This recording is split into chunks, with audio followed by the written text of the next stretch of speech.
Welcome to Anatomy of a Business, a discussion of the businesses that serve our community, focusing on the challenges and the successes. I'm Bud Meyers from the Virginia Breeze Broadcasting Company, and joining me is Barry Moore, CEO of the Better Business Bureau of Central Virginia.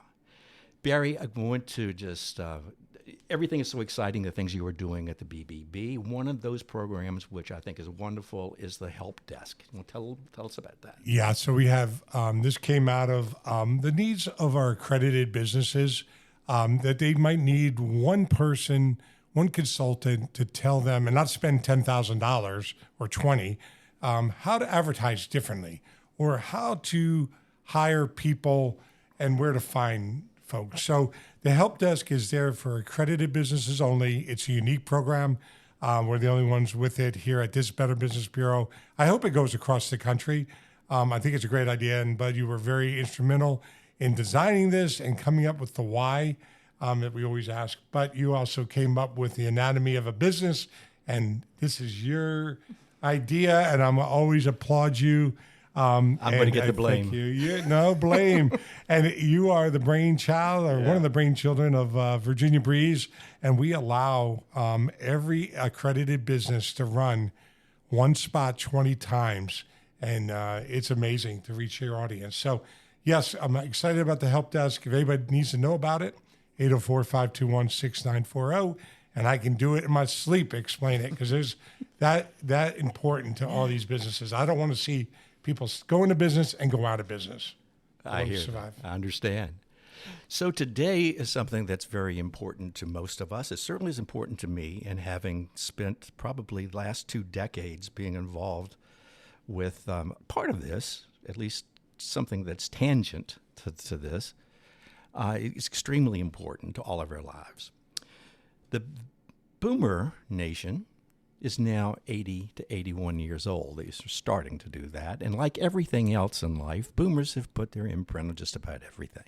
Every part of life, we've made it or tried to make it better, something that we can be happy or be at least feel that we've done something to make something better in life. Part of that is one of the things that we did was trying to develop technology for people to be able to stay in place, to live in their homes longer, to make their lives more meaningful as they go into the later stages of life. And so when you look at actually the next stage from that, which is end of life, why shouldn't we also approach that enlightened? Not just from a medical perspective, but from all areas of life to approach that, to handle this one part that not everybody wants to talk about. Certainly they wait to the last minute to talk about it. But we're going to talk about it today because we have someone who I think is one of the best people in Virginia to be able to discuss it, because her businesses have been there to help us get through these portions of our life. Debbie Johnston, President CEO of Serenity First. Debbie, thanks for being here today. Yeah, thank you for having me. I have personally gone through this, as we all have. And I don't think most people realize just how intense, because you've never experienced anything as intense, overwhelming than this particular part of state that you have to handle. You want to talk about that a little bit, how people approach that? Well, they approach it different ways. The part that I try to warn people about is don't wait for the nanosecond, which means you haven't approached it at all. You haven't thought about it. You're not thinking about it. But if you don't plan ahead, here's kind of what happens. Grandma falls and breaks her hip. And the nanosecond of life just changed. What does that mean? It changed for Grandma. She can't drive anymore. She now needs help in her home. She can't get out and shop. And guess what? You, the child, your life just changed too. Because you've got to accommodate all those things. So I try to tell people, plan ahead, because something will happen, whether it be sudden or something that makes life completely different for you, but you will be everyone is going to be faced with a situation. You know, I didn't realize that it was that like an immediate situation that had to be reacted to until I went to your website and I saw it. It was almost like the sign that's in front of the emergency room on these signs that, hey, we can get to the emergency room in 2.5 minutes. I Right. think you say 2.5 hours. Right. You are there. Right. That's your average. Is it really something of that nature that people react that late? With hospice, it's a tug and pull kind of thing. People are afraid. I've spent a lot of time with Bill explaining why not to be afraid, because death is a part of life, and in hospice we make that part of the life, I think, better. Just with medications, with clergy, with social workers, we take a very uncomfortable situation and try to make it as comfortable as possible. Yet people fight it so hard. What is the what's the worst thing that they're thinking? Well, I know what I thought for myself. It took a village to get me to put my father in hospice. And by that, I mean trips to the emergency room, because that's normally what happens. I was taking him to the ER like every couple weeks. I had 3 different ER doctors sit me down in a little room and say, it's really time for your father to be in hospice. And my first and overwhelming thought was, oh my God, I'm giving up. I'm giving up on my dad. And I had that feeling, yet my dad was going to a doctor every single day, going through a lot. And finally, and my siblings weren't easy either. The thing is about hospice, you really get to see family dynamics. The patients are actually easy to take care of. It's the families doing their thing, and I could honestly hire a full-time psychiatrist to take care of them because they all want to do something different. So it took us a while. There were 6 of us to get on the right page to put my dad in hospice because no one wanted to do it. But we finally got there, and he stopped going to all these doctor's appointments and having shots in his back for pain and yada, yada, yada, all that. And he got better. It was interesting. He, in fact, got discharged from the first hospice because I think once you take all that rigmarole away, people relax. How often does that happen? It happens some. I'm going to put a number on it, maybe 20%. Okay. But people are exhausted going to the doctor every day. They're exhausted with all the medication. They're exhausted from going to the emergency room. And he had dementia, so he did not like any of that. Of course, that didn't last. I mean, he did begin to decline, and he is the reason I started the hospice because I liked what they did. And I said, I'm going to do this for people because it's such a good service. And so that's how Serenity came to be. And with my dad, he needed medication to help him breathe. He had congestive heart failure, and we all know that just a little bit of morphine helps you breathe. Right. It just opens up your chest. People think if somebody takes morphine, they're going to automatically die. And Signed off. if you read science, it takes so much morphine to kill somebody. I mean, it takes a lot.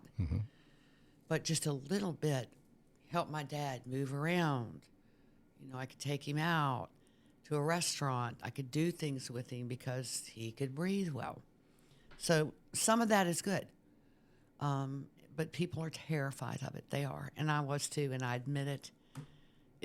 People kept telling me to do it. I didn't want to do it because there's a certain part of you that feels like you're defeated and you're giving up. Right. Do you think that part of it also could be timing from a standpoint they don't understand the nature of hospice as far as how much time you can be on hospice or going in and out of it? Yes. I think, it's not you enter hospice and die the next day. It doesn't work that way. There's some patients we have for a very long time. And make no mistake, Medicare is tightening up on what we can do and what we can't do. They would like us to have people for 6 months. But you could go in and out of it. Yes, you could go in and out of You it. can start it back up again. It's all based on if you're declining or you're not declining. Okay. And let's face it. Who makes that judgment? Our staff has to evaluate these people and say, oh, they're declining, and here's how they're declining. They've lost 10 pounds. They're not eating. they're not getting up. You know, many different factors weigh into it. And the nurse practitioner and the doctor kind of make that decision. So that's written up as a report that goes to the state, or does that go to the insurance, or how does that? It goes to our files, and then at any point in time, Medicare can come in and look at our files and say, you're keeping a patient that's not declining, so this isn't going to work. Does the state define actually what a hospice is? The state does, and the federal government does. And what is the requirements, the base requirements? How long do you have? Okay, really? Really? They're very intense. There are many regulations. I could literally sit here and talk about them all What day. about personnel-wise? Is there? Well, to be a hospice, you have to have clergy, and they're oh so important in this process. And we have a really great one. Social services. You'd be shocked at the number of people that we get who have nobody. And you've got to have somebody in the home with the person to be on hospice. There are so many people just out there by themselves. It's very sad. You have to have an aide to bathe the patient, a nurse to check on the patient and oversee the medications, and a nurse practitioner that writes the orders, and a physician. So it's a full staff of people. What is the one thing that wakes you up at night about this business? Just how little help there is for some of our greatest Americans. Those people in the 80s, many of them are veterans, aren't they? And many of them have built this country. And we have to be better at the end in taking care of them. That keeps me up at night. We're letting them down? I feel confident we're letting them down. You serviced the stage before this. I'll just ask it this way. Why did you get out of it? Care Advantage grew so big. Entrepreneurs are what they are. And I'm probably that. If you look in the dictionary, my face would probably pop up when you pull up the word entrepreneur. But you grow something and you turn around and go, oh my gosh, I have a mountain to manage.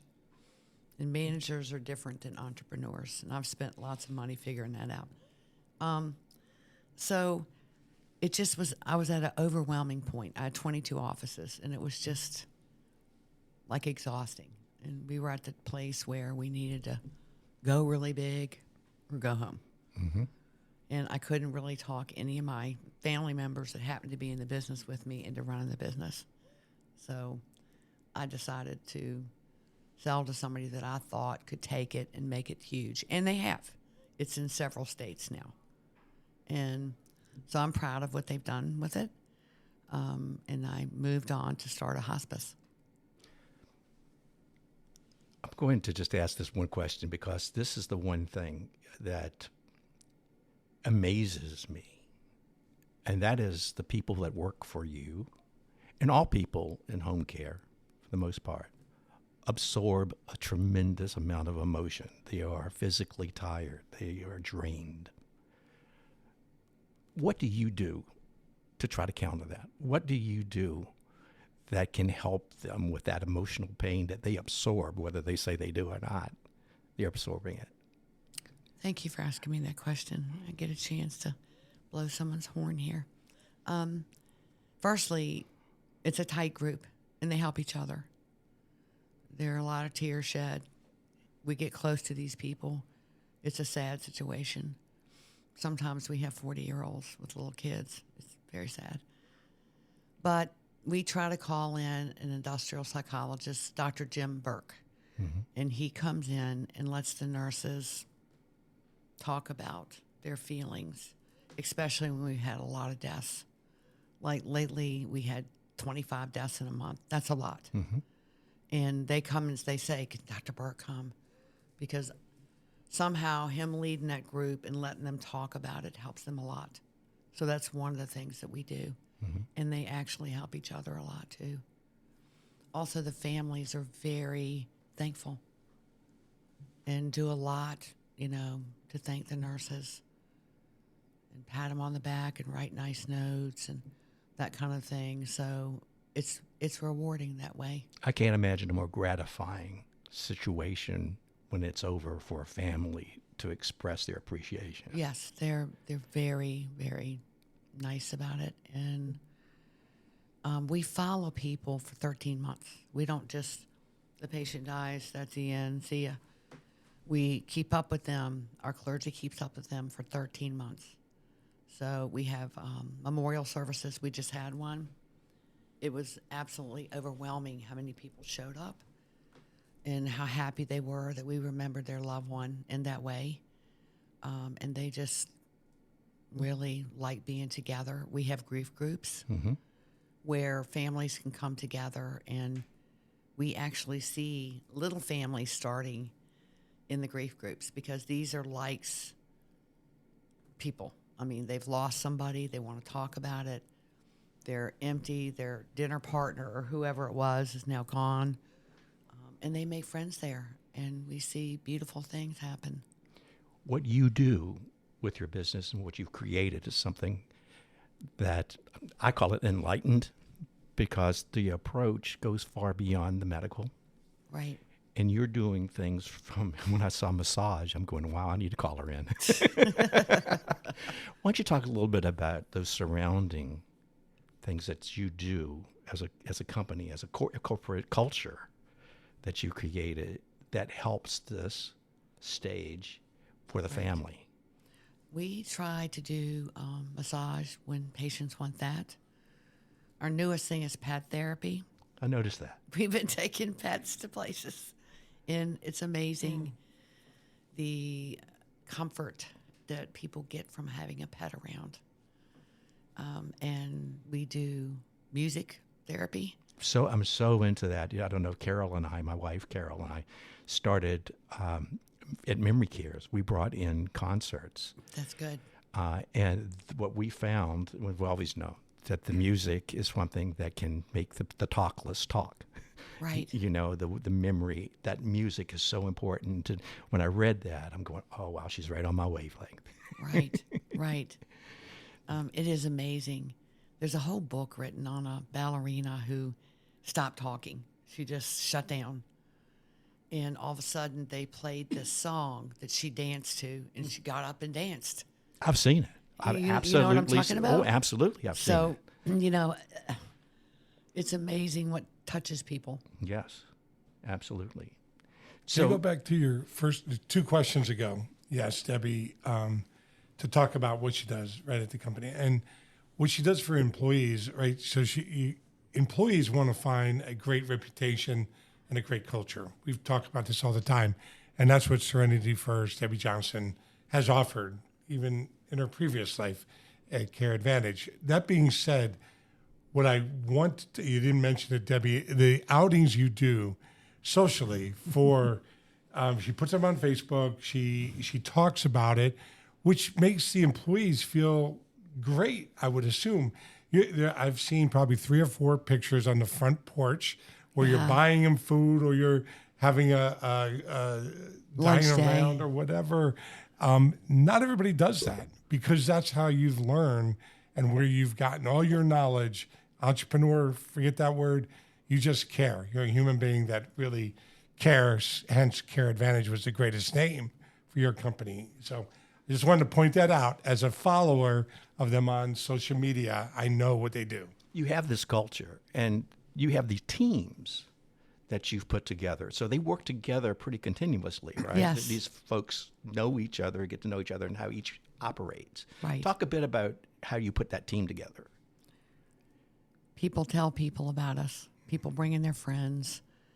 And I'm not just saying it. When the phone rings and a patient needs something, everybody jumps in. Okay. It's not taking a whip out and making people do a job. They want to do it. They love what they do. Okay. It's not a job. It's a passion. It's instinctive to take care of that person in their final moments. Because you're never going to get any closer to a person than having walked that walk with them. Okay. You've developed an incredible culture. That is obvious. I want to step away from the actual business of end of life and talk about business. Okay. when I look at your page and see your team, it's obvious that you've put people in highly experienced, and your main team is something I would think you've handpicked. Tell me a little bit about how you put together your corporate team. One by one, in interviews and people hearing what we're like and wanting to come and work there. We have a lot of stayingness. We don't have a lot of people leaving. So that helps. Mm-hmm. But we are growing like crazy. We have offices now in Stanton, in Tappahannock, and they're just really taking off. When you started, though, when you went to assemble your executive team, the people that are going to put this together, make it happen. Right. How about that? How do you put those people together? That was just luck. That was just... It's got to be more than that, Debbie. Well, come on. I remember how I started out with a couple people. We'd meet every week. We came up with a name. We came up with a logo. We came up with... What I didn't realize is how much red tape it was to start a hospice, because it's a lot. It was very, very, very hard. Mm-hmm. So there was a nurse to help with that. Then you have to sign up to take so many patients free to get accredited. It's a lot to start a hospice. Did you start off with a definition of the type of person you wanted, or was it that evolved? No, it evolved. Really? Somebody would know somebody, or somebody would approach me. I had this group offer to buy it before I even started it, before I even got it off the ground, and we kind of went round and round, and I just said I'd have to charge a lot because I've put a lot of time into it, and then you'd hate me, and so let's just work together and be friends. What type of person did you need the most? Nurses. Really? Yeah. So it's from an economics... People that understood when you're putting it together what the rules are. There's a lot of rules. Mm-hmm.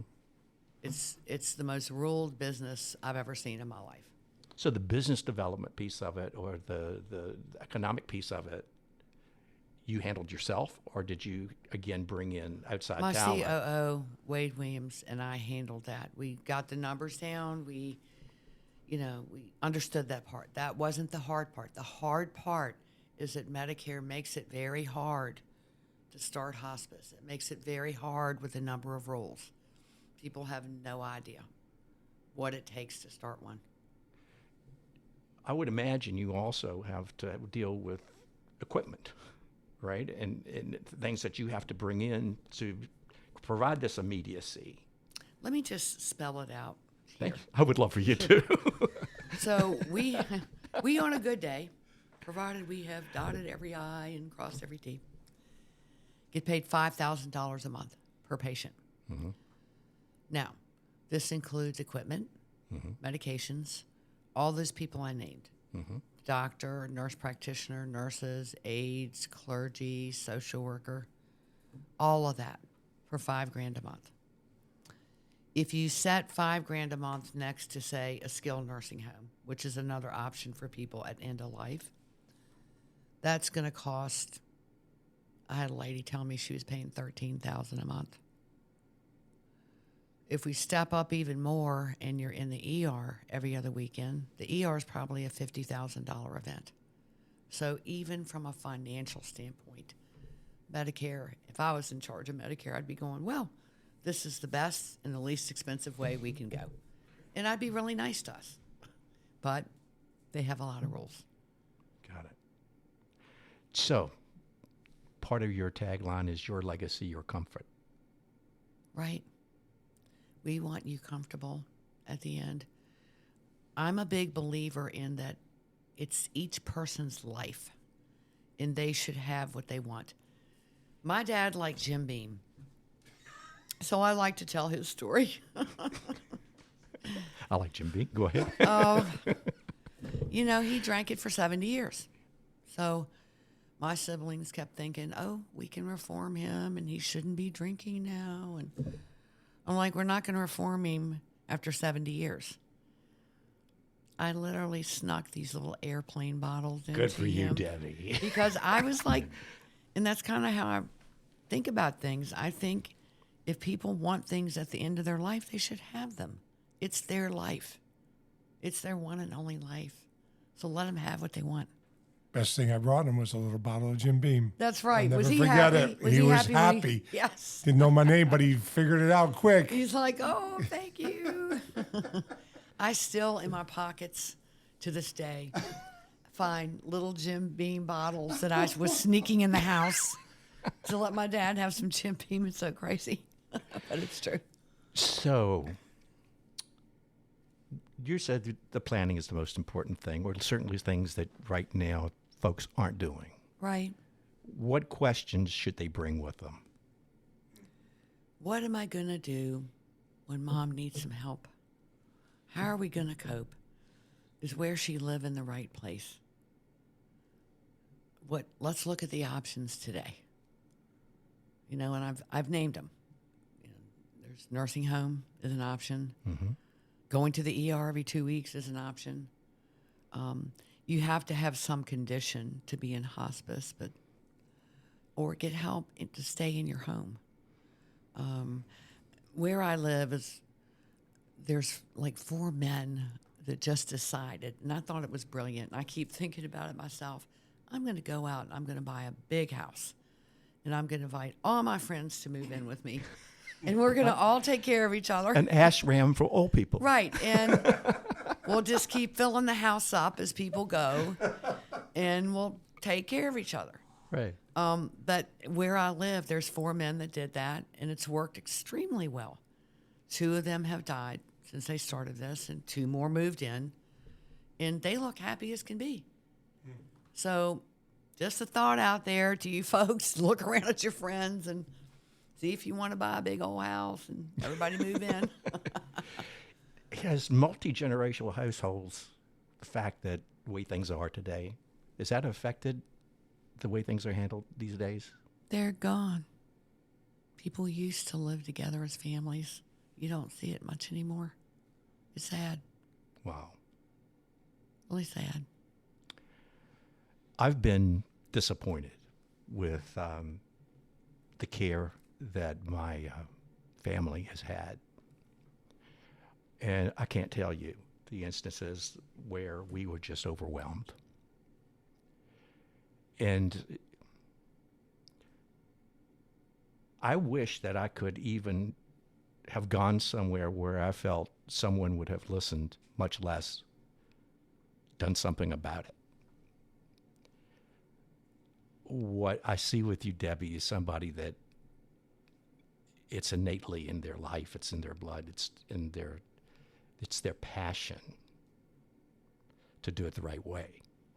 And that's why I applaud you for one thing, not just building these businesses, but also attaching the BBB with it. Because, I mean, that is the statement to me. That is the statement of honesty and integrity and doing the right thing. Because there's consequences if you don't. Could you just tell me why you put the BBB, as part of your brand, what you do? Well, I'm very honest. I love Barry Moore. And wow. Who doesn't? I think Barry does a lot of things through the BBB to help us as businesses. I kind of ventured into a class the other day that he was holding and was just dumbfounded by what I found and people were doing to help people. Dumbfounded.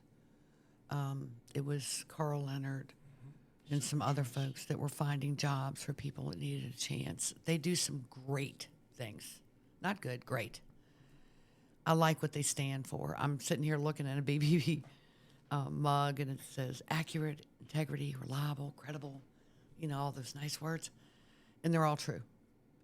And I just think everybody should belong to it. It's a culture in itself. Barry sets that. They couldn't have picked a better person to run it.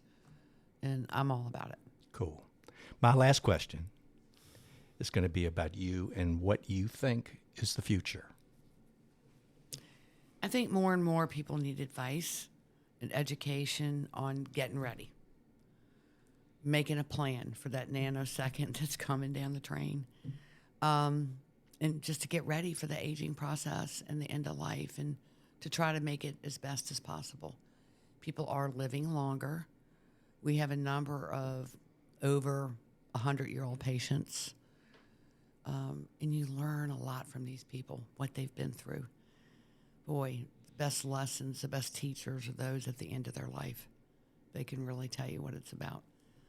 And just, I want to get better and better at giving advice and having a path for people to walk on, rather than it be just really hard choices on what to do. I'm ready for the carousel and Logan's Run. Let's just grab hands and just go forward and up into the air. That would be a nice way to do it. I've been giving thought to Jimmy Buffett. He has all these places, latitudes and attitudes, and they look pretty cool to me. Debbie, thanks for taking the time today to talk to us about this. And again, folks, if you're out there and you will need this kind of service, but why don't you start now? Serenity First, accredited BBB business. Barry, thanks for being here today. And thanks, everyone, for tuning in to Anatomy of a Business. I'm Bud Meyers. Talk to you next week. Thank you.